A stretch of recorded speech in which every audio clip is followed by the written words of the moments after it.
Welcome to my page. My name's James, and I can read this.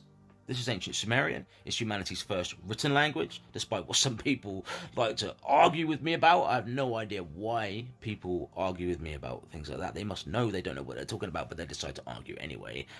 But whatever, this is humanity's first written language. It predates Egyptian hieroglyphs by several hundred years, and I can read this.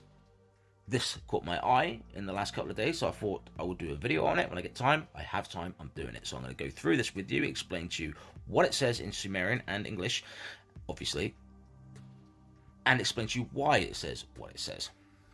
So let's just get straight into it. I'm going to shrink myself down, and I'm going to use my person as a cursor. So the very top line is telling us who wrote the inscription, and it says Ishme Dagan. Ishme Dagan was a Akkadian king, I believe, who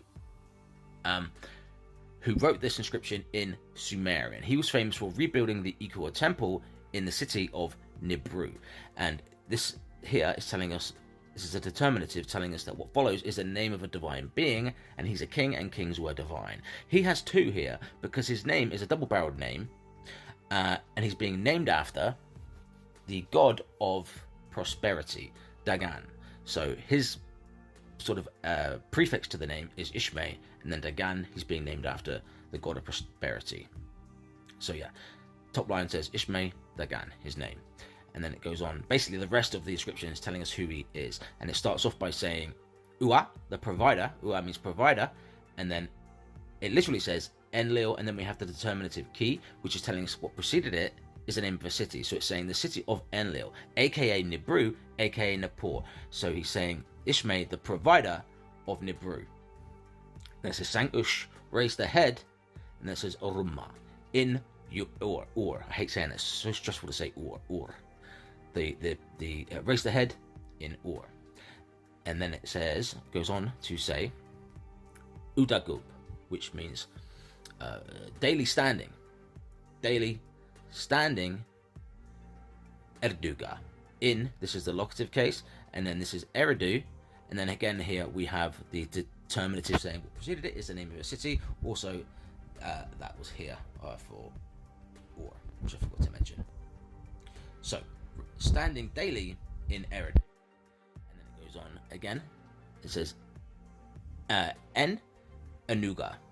Another determinative here, same determinative as these, telling us what preceded is the name of a city, and this is Uruk. So it's this here means Lord, and this is Uruk, and this is the genitive case on the end here. So it's the Lord of Uruk. And then we go, this here means king. Lugal, you can say it means king because they evolved from pictographs. And if you look here, here's a crown, and this is a head. It's supposed to be a head, evolved from a head. So yeah, Lugal Ishin, the king of Ishin. Lugal Kiengi Kiori, the king of Sumer and Akkad. And then the bottom two lines says Dam Kiang Inanna. It says the beloved, this here, these two here means beloved. This means spouse. And the bottom line is the tag for the goddess of love, Inanna. The beloved spouse of Inanna. So all the way through in English, it reads, let's back up for this. So it says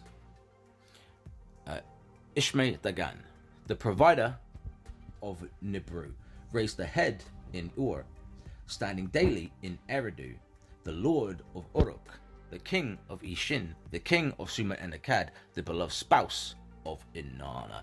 And he had this stamped onto many bricks. It was stamped because it was mass produced. There was several other bricks with an identical inscription, well, probably many actually originally, but there's several have been found with identical inscriptions stamped onto it.